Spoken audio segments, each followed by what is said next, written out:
नजरिया even cover the face. So you are not only targeting my hijab, you are targeting the ghungat of thousands of women outside. You are targeting every single thing which is for your own personal benefit, which is not coming anywhere. I'd like my sisters to add some points. इधर आगे देखो madam यहाँ पे देखो।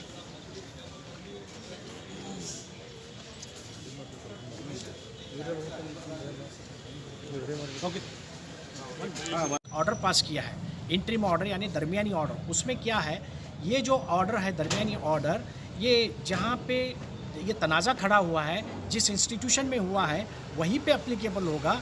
और जहाँ तक ये हिजाब लगाने का ताल्लुक है, जब तक इस पिटिशन पे फाइनल ऑर्डर नहीं होगा उस वक्त तक क्लासरूम में इस वर्ड पे, इस लफ्ज़ पे ध्यान देने की ज़रूरत है। क्लासरूम के अंदर हिजाब हो या भगवा हो या शॉल हो या हेड स्कार्फ हो, ये कोई चीज़ इस्तेमाल नहीं की जाएगी। कहाँ पे? क्लासरूम के अंदर, क्लासरूम के चार दीवारी के अंदर। ये कौन बोल रहा है? ऑनरेबल हाई कोर्ट का ये ऑर्डर है। मगर अब यहाँ हो क्या रहा है, ये क्लासरूम के बाहर जैसे ही लड़कियां या हमारे टीचर्स, वीमेन टीचर्स कॉलेज के कैंपस में दाखिल हो रहे हैं हिजाब के से, उनको रोका जा रहा है, ज़बरदस्ती से रोका जा रहा है। और कुछ जगह तो ख़वातीन पर लाठीचार्ज भी हुई। हिजाब ओढ़कर जो जा रही थी ख़वातीन, उन पर लाठीचार्ज भी हुए। ये टोटल और बिल्कुल एक मायूब बात है। ये हमारे कॉन्स्टिट्यूशन के ख़िलाफ़ है। हमारे जो फंडामेंटल राइट, जो आर्टिकल 25 में 3 P propagate, profess and practice, इन सारी चीज़ों को जो कहा गया है आर्टिकल 25 में, हिंदुस्तान का शहरी अपना मज़हब की प्रैक्टिस भी कर सकता है। प्रैक्टिस में ये ड्रेस कोड या हिजाब, जो उनका कपड़े पहनने का तरीका है, उसको इस्तेमाल किया जाता है। मज़हब की तबलीग की जा सकती है और इस अपने मज़हब पर चलने की हर किसी को आज़ादी है।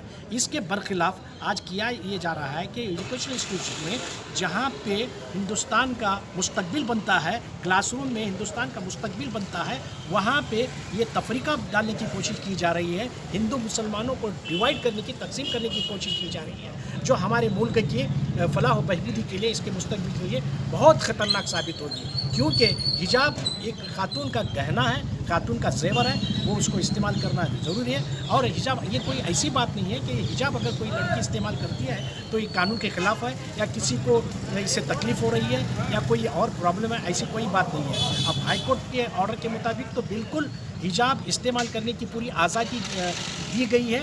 सिर्फ क्लासरूम में हिजाब न इस्तेमाल करें। ये बात गौर करने की बात है कि सिर्फ क्लासरूम के हद तक, क्लासरूम के अंदर जो लड़कियां बैठती हैं वो हिजाब नहीं पहनेंगी। और वो भी जहाँ पे ये चला है, ये मामला चला है, और CDC यानी कॉलेज डेवलपमेंट काउंसिल ने अगर ड्रेस कोड का गाइडलाइंस दिए हैं तो ड्रेस कोड के गाइडलाइंस के मुताबिक ही हिजाब पहने। मिसाल के तौर पर कुछ माइनॉरिटी इंस्टीट्यूशंस में, कुछ मुस्लिम इंस्टीट्यूशन में CDC के तहत हिजाब को कंपलसरी या ज़रूरी कहा गया है। अब जब ये ज़रूरी कहा गया है तो हाई कोर्ट कहती है कि जिस तरह से CDC एक यूनिफॉर्म कोड का एक गाइडलाइंस दिए हैं, उसके हिसाब से हर लड़की को हिजाब पहनना ज़रूरी हो जाता है।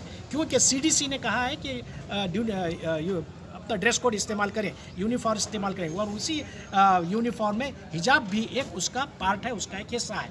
हाई कोर्ट ने यही कहा है कि जैसे CDC ने ड्रेस कोड बताया उसके मुताबिक इस्तेमाल करें, और जहाँ पे ये तनाज़ा चला है वहाँ पे क्लासरूम में ये इस्तेमाल न करें। तो इस तरह से आज हो ये रहा है कि इसको गलत तरीके से इम्प्लीमेंट करके, गलत तरीके से इसका तर्जुमा करके, हाई कोर्ट के ऑर्डर का तर्जुमा करके, ये बड़ी ही मायूब बातें की जा रही हैं, पुलिस डिपार्टमेंट से हो या हमारे मुल्क के जो शरारत अंगेज़ अनासिर हैं उनके ज़रिए से ये बहुत सारी गड़बड़ियाँ की जा रही हैं। ये बहुत ही मायूब है और गैर कानूनी है और अनकॉन्स्टिट्यूशनल। आपका नाम? मैं Bashiruzzaman Lahori, senior advocate, Bijapur. Thank you. 3 parts ಇದ್ದಾವೆ. ಫಸ್ಟ್ ಯೂನಿಫಾರ್ಮಿಟಿ ಅಂತ ಹೇಳ್ತೀವಲ್ಲ, ಓಕೆ ಯೂನಿಫಾರ್ಮಿಟಿ ಎಕ್ಸೆಪ್ಟೆಡ್ ಅಪ್ಪ, ಎಲ್ಲರಿಗೂ ಊಚ ನೀಚ ಇರಬಾರ್ದು ಅಂತ ಯೂನಿಫಾರ್ಮಿಟಿ ಬಗ್ಗೆ ಹೇಳ್ತೀವಿ. Okay uniformity understandable. Next democracy ಇಲ್ಲ ನಮಗೆ. Democracy is the biggest. ಅದಕ್ಕೆ ಫಸ್ಟ್ ಪಾಲನೆ ಮಾಡಬೇಕಲ್ಲ ನಾವೆಲ್ಲ. ಅದಕ್ಕೆಲ್ಲ ನೋಡೋದು ಎಲ್ಲ ಅದಕ್ಕೆ ನಾವೆಲ್ಲ ನೋಡಿ ಎಲ್ಲ ರೂಲ್ಸ್ ರೆಗ್ಯುಲೇಷನ್ ಫಾಲೋ ಮಾಡ್ತೀವಿ. ಡೆಮೋಕ್ರಸಿ ಹೇಳಿದಲ್ಲ ನಮ್ಗೆ ಆರ್ಟಿಕಲ್ 25 ಎಲ್ಲರಿಗೂ ಗೊತ್ತು. ಆರ್ಟಿಕಲ್ 25 ಎಲ್ಲ ಆರ್ಟಿಕಲ್ಸ್, ಇಷ್ಟೊಂದು ಆರ್ಟಿಕಲ್ಸ್ ಇದ್ದಾವೆ. ಎಲ್ಲ ಯಾವುದೋ ರಿಲೀಜಿಯಸ್ಸು ಯಾರಿಗೂ ಹಾಮ್ ಮಾಡಾರ್ದಂಗೆ ನಾವು ಫಾಲೋ ಮಾಡ್ಬೋದು ಅಂತ. ಹಿಜಾಬ್ ಹಾಕೊಂಡ್ರೆ ನಿಮ್ಗೆ ಏನು ತೊಂದರೆ ಇಲ್ಲ. ಎಲ್ಲರೂ ಬೇರೆ ಬೇರೆ ಎಲ್ಲ ರಿಲಿಜಿಯಸ್ ಬೇರೆ ಬೇರೆ ಇದ್ದಾವೆ ಅವರೆಲ್ಲ ಅದ್ರ ತಕ್ಕಂತ ಹಾಕೋತಾರೆ. ಅದಕ್ಕೇನು ಇಲ್ಲ, ಅದಕ್ಕೇನು ಇದೆ, ಡೆಮೋಕ್ರಸಿ ಹೇಳಿದೆ ಹಾಕೋಬೋದು ಅಂತ ನಾವು ಹೇಳಿದೆ. ಅದೊಂದಿದೆ. ಥರ್ಡ್ ಪಾರ್ಟ್ ಏನು, ಅದರಲ್ಲಿ ಎಷ್ಟು ಜನಕ್ಕೆ, ಎಷ್ಟು ಹುಡುಗಿಯರಿಗೆ ಎಜುಕೇಷನ್ ಹಾಮ್ ಆಗ್ಬೋದು, ಇದರಿಂದ ನೀವು ಮಾಡ್ತಿದ್ದೀರಲ್ಲ, ಇದ್ರ ಎಷ್ಟು ಜನಕ್ಕೆ ಹಾಮ್ ಆಗ್ಬೋದು ಅದು ನೋಡ್ತಾ ಇದ್ದಾರೆ. ಯಾರಾದ್ರಿಗೆ ಮಾತಾಡ್ತಾ ಇದ್ದಾರಾ? ಯಾವುದಾದ್ರೂ ಪೊಲಿಟಿಷಿಯನ್ ಅದ್ರ ಬಗ್ಗೆ ಮಾತಾಡ್ತಾರಾ? ಯಾರೂ ಮಾತಾಡಲ್ಲ. ಎಷ್ಟು ಧೈರ್ಯ ಇರ್ಬೋದು ನಮ್ಮ ಹತ್ರ?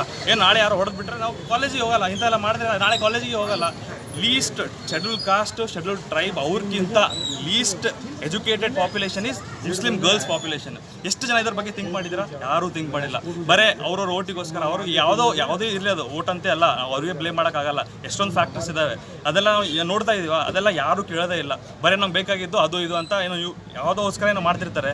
ಬಟ್ ಎಲ್ಲ ನೀವು ಅದು ಬಿಟ್ಟು India can only B developed country if every one is in hand and every one ಎಲ್ಲರೂ ಬಂದು ಎಲ್ರಿಗೂ ಅವರು ಏನೋ ಎಜುಕೇಷನ್ ಇಲ್ಲ, ಮುಸ್ಲಿಮ್ಸಿಗೆ ಸ್ಕಾಲರ್ಶಿಪ್ಸ್ ಕೊಟ್ಟು ಮುಸ್ಲಿಮ್ಸಿಗೆ ಬೆಳವಣಿಗೆ ಮಾಡಿ ಅವ್ರಿಗೆ ಮುಂದುವರಿಸಿ, ಅವರಿಗೆ ಓದಿಸಿ ಏನೋ ಮುಂದೆ ಹೋಗ್ಬೋದು. ಅದೊಂದು ಬಿಟ್ಟು ಇವ್ರಿಗೆ ಅದು ಹಾಕೊಂಡ್ಬೇಡ್ರಿ, ಇದು ಹಾಕೊಂಡ್ಬೇಡ್ರಿ. Dress code will never decide what education she can learn.